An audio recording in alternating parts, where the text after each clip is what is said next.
What is up, YouTube? Welcome to Panfro Games. In today's video, we got some more Pokemon Scarlet and Violet news and leaks to share with you all today. In today's episode, we have tons of Riddler Khu tweets to go off of, and this is going to be really exciting stuff because he's talking about gym leaders, new Pokemon, and more. And of course, guys, if you're new to the channel, please subscribe, like the video, I really appreciate it. Starting off with some news, there is a brand new mythical Pokemon giveaway happening. So you can get Genesect and Volcanion at GameStop in either the US or Canada from October 16th through the 29th. I'm sure you can just walk in and get a code card.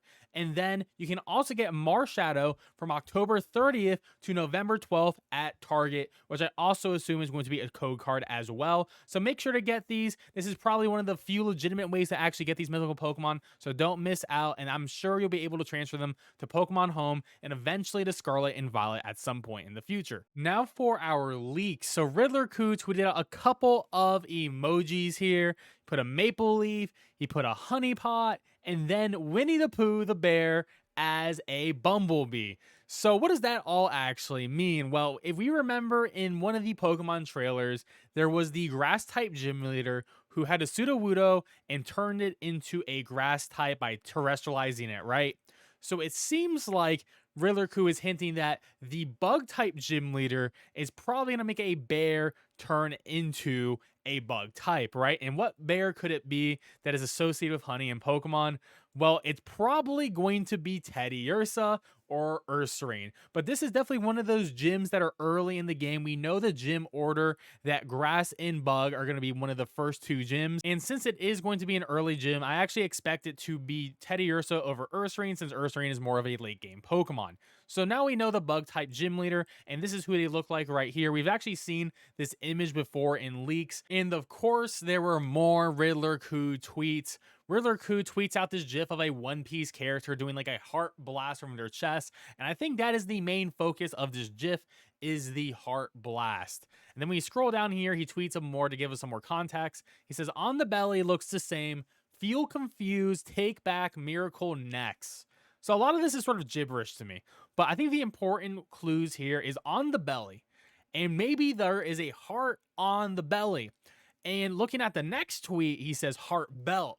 So I'm imagining whatever Pokemon they are talking about is wearing a heart belt, and potentially it's some sort of superhero type of character, because he says heart belt regret, and this is like a song, and this reminds me of like a Sentai song. If you know what a Sentai is, similar to Power Rangers. This is like originally what Power Rangers are. So this is like a Sentai type of character. So there was a couple of Pokemon sort of described to be like superheroes and Sentai. There was one, the Dolphin, is supposedly a superhero Pokemon. And the other Pokemon is the Bug and Dark Sentai Warrior as well.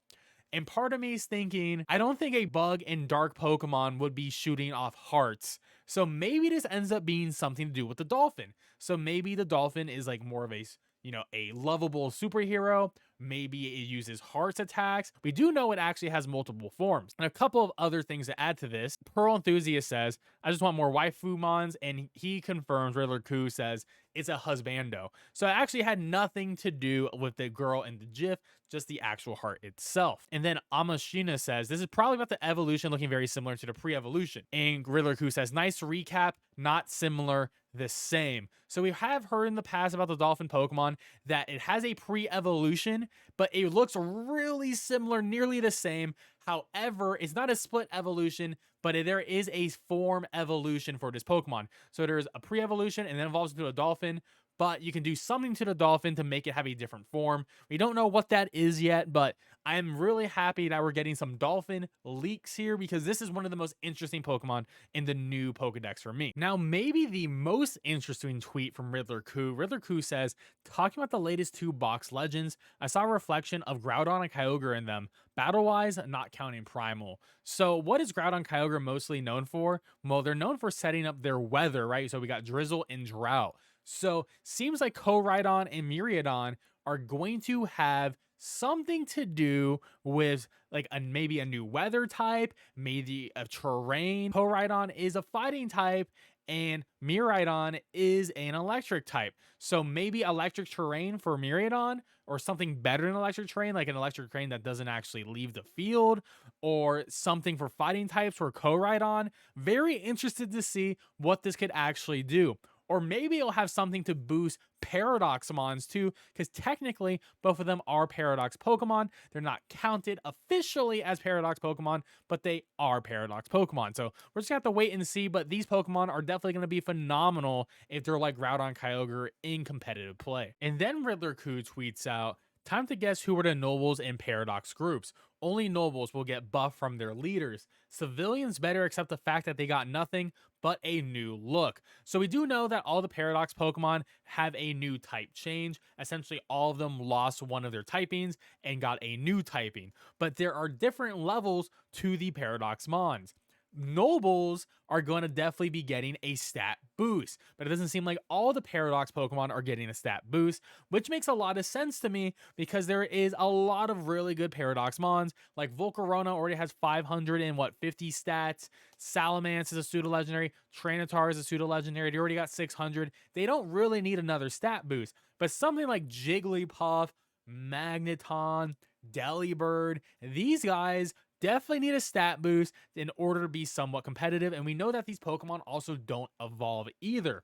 So it's going to be really interesting to see what the breakdown of these noble Paradox Mons compared to the other ones. But even if your Pokemon is not getting a stat boost, I'm sure like brand new Tranitar, brand new Salamence, and Hydreigon are all still going to be fantastic Pokemon. I think it's just more interesting to focus on like Jigglypuff and Delibird, Pokemon whose historically are bad or not even fully evolved, to actually get something going for them and an additional typing or a new typing to them, and then a really good ability on top of that, because all Paradox Pokemon are going to be having this same ability, very similar to how Ultra Bees worked out. So I think this is really interesting. I hope we officially hear about Paradox Pokemon soon too. And then Riddler Khu tweets out, PS and PV need to serve their monarch. Is he/she also a P or being a T, which you will know about in the next year. So PS is Paradox Suicune, which is exclusive to Pokemon Scarlet, and PV is Paradox Vrysion, which is exclusive to Pokemon Violet. We know that both of these Paradox Pokemon are DLC that are coming in 2023, and they're going to be really strong because they are the only legendary Pokemon that are paradoxes. So that's really cool. And here's the thing, are they really paradox forms, or are they actually terrestrialized forms? Because it seems like the DLC is actually going to cover the terrestrialized phenomenon and is not going to be really covered in the main story. So this is when we're going to start seeing terrestrialized forms. I mean, right now the forms are just changing the type, but we don't have actually special unique forms. And I always predict that someone like Charizard or maybe Greninja, you know, a lot of fan favorite Pokemon or some mascot Pokemon, legendary Pokemon, will get special unique forms, very similar to how they did it with like Mega Evolutions and Gigantamax. So I'm just thinking it's going to probably end up being the same thing. But I am very excited to see the Paradox Suicune and Paradox Virizion. And then Riddler Khu tweeted about the decks, and he said, Charizard, Umbreon, Gardevoir, Lucario, Chandelure, Greninja, Mimikyu, and Dragapult, the most popular Pokemon basically of each gen, got 7 passports in total. Time to pull hair, then she lost. So pretty much, we already know who's in the game from the returning Pokemon list, as we already figured out Riddler Khu's decks, and the one Pokemon that is not returning from this list is Chandelure. I personally love Chandelure, so I'm a little bit upset, but you know, that's okay. We already have 2 Ghost Fire types for this game. We have Fuecoco's Final Evolution, and we have Serial Edge, so I don't think we need a 3rd Fire Ghost type personally. And lastly, Riddler Khu is talking about the brand new gym leader that was shown off in today's trailer, Ion. And he pretty much does a series of tweets here, and he says, sperm with a light bulb in Chinese. Told you it's evolution in June. And then he tweets this out. Tail is a filament. And then this girl, the gym leader, with 2 light bulbs. So we already know what the Pokemon is. Pretty much if you saw today's trailer, it is the frog electric type Pokemon. We don't know if this frog is going to be a dual type, but we do know it's going to be an electric type. We know it's squishy, we know it's slow, and we know that it evolves once from the leaks. And I think what Riddler Khu is trying to say is that the electric type frog looks like a light bulb. It is a squishy light bulb, which is actually a really cool design. And I can just imagine seeing a light bulb having like legs on it, and a frog face, or maybe the eyes are like light bulbs too, and it's just like very round and bulbous. I can really see that happening. But why does he say sperm here? Well, tadpoles sort of honestly do look like that. So the first form is probably going to be like a tadpole, and then the second form is going to be the full-on electric frog. I can honestly see this thing just being a very small white little thing. That's probably why he's comparing it to that. So that's my take on the frog. I do think we'll see the frog in the next Pokemon Scarlet and Violet trailer. Hopefully we get a new trailer next week, next Wednesday. That'll be really awesome. That's my prediction for that. Let me know in the comment section below when you think we're going to see the next trailer, and what is your opinion on the new leaks from Riddler Khu today. Anyways, guys, thanks for watching. I really appreciate it, and if you're new to the channel, please subscribe, like the video. Catch you guys next time. Peace out, and have a great one.